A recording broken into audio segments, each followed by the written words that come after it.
10 বছর আগে ক্লাসের সবথেকে সুন্দরী নজরকাড়া মেয়েটাও এখন 2 সন্তানের মা। কিন্তু সেই রূপ আর নেই। সব পরীক্ষায় নকল করে পাশ করা ছেলেটাও এখন সে বিসিএস ক্যাডার। ক্লাসে সবথেকে পড়াশোনায় বেশি সময় ব্যয় করা ছেলেটাও এখন বেকার ঘুরছে। 8 বছর আগে ক্লাসের সবথেকে অহংকার নিয়ে চলাফেরা করা ছেলেটা এখন ঋণের বোঝা নিয়ে কোনো মতে বেঁচে আছে। 10 বছর আগে ক্লাসের লাস্টে বাবা খারাপ রেজাল্ট করা ছেলেটাও এখন ডাক্তারি পড়া শেষ হয়ে গেছে।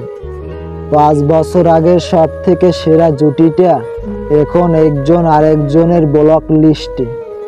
7 থেকে 8 বছর ধরে নিজের ইচ্ছে মতো একের পর এক প্রেম করা মেয়েটাও এখন নিজের অনিচ্ছায় অপছন্দ মানুষের সাথে সংসার করছে।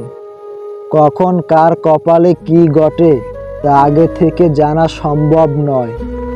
আপনি আমি হয়তো সময়কে নিজের মতো করে চালাতে পারবো, কিন্তু সময় সব সময় আপনার আমার ইচ্ছে মতো চলবে এমন আশা করা ভুল।